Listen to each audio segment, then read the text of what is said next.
साथियों, मैं इंजीनियर महेश कुमार लंकेश, जोहार, जयमू निवासी, जय भीम।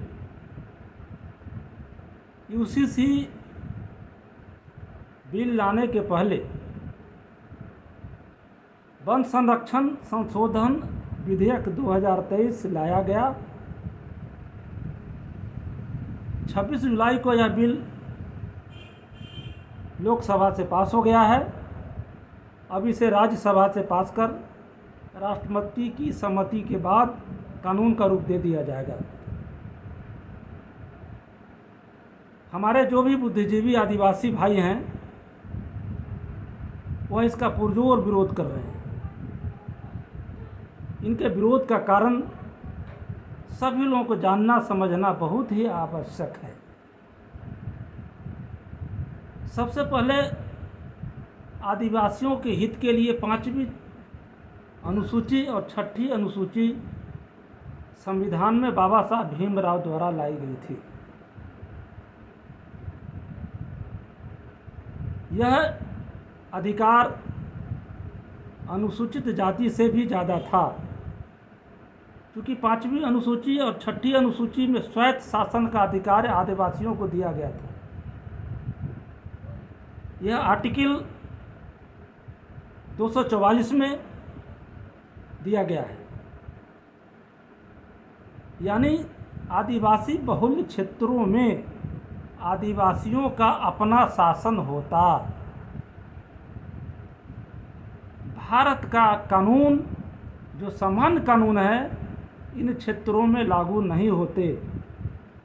उनके लिए राष्ट्रपति संविधान के अंतर्गत अलग कानून बनाते,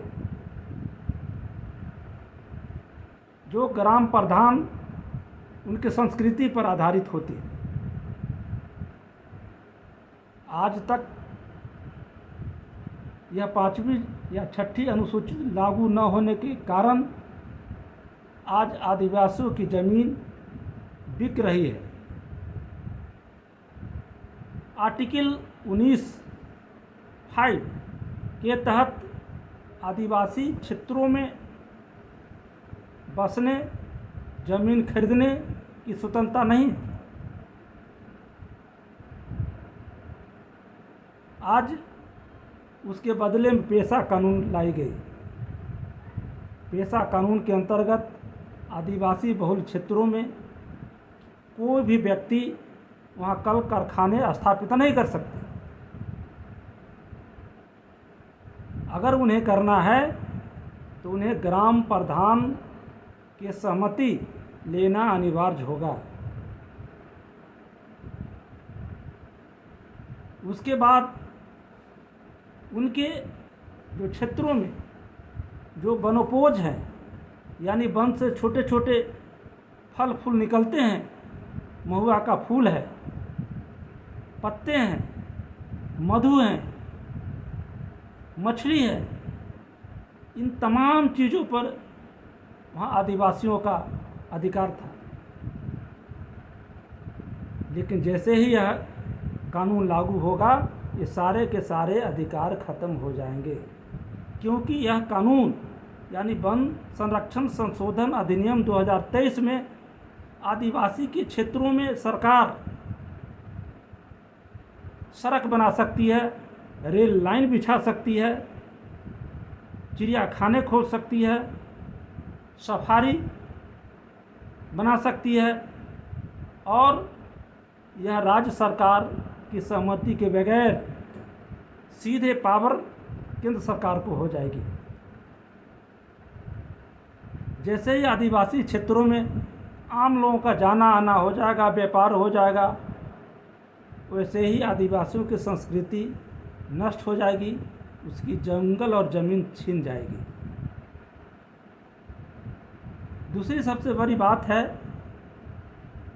कि इस कानून में ये कहा गया है कि सुरक्षा बॉर्डर नियंत्रण रेखा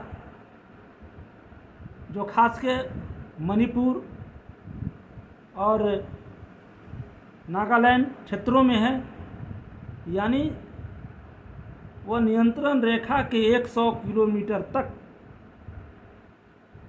जंगलों पर अधिकार सीधे केंद्र सरकार की होगी। वह सुरक्षा के दृष्टिकोण से सरकार कुछ भी कर सकती है। जैसे ही यह कानून लागू अगर हो जाता है तो मणिपुर का 85% एरिया जंगलों की है जो आदिवासियों के अधीन में है। नागालैंड का 75% एरिया आदिवासियों के अधीन में है। असम का 70% एरिया आदिवासियों के अधीन में है। ये सारे के सारे एरिया आदिवासियों के हाथों से छीन के सीधे केंद्र सरकार के हाथों में चली जाएगी। ये सबसे भयंकर परिणाम ये होने जाने वाला है यह कानून लागू होने से।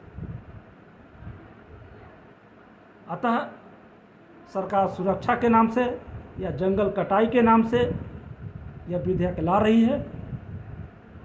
इसे सोचना और समझना होगा।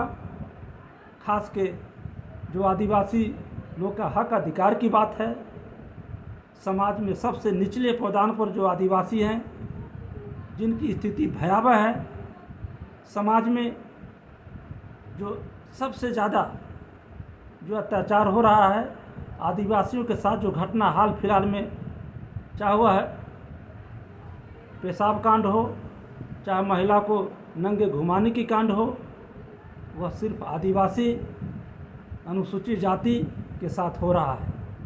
अतः यह कानून आदिवासियों के हित में नहीं है। इसलिए आदिवासी लोग इसे जोरदार विरोध कर रहे हैं। इसे जानना और समझना बहुत ही ज़रूरी है।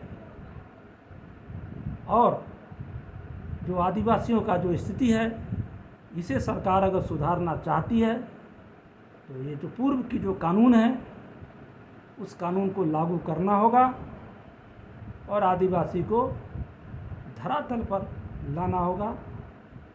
आप लोगों ने मेरी बात सुना। जोहार। जय मुनिवासी, जय।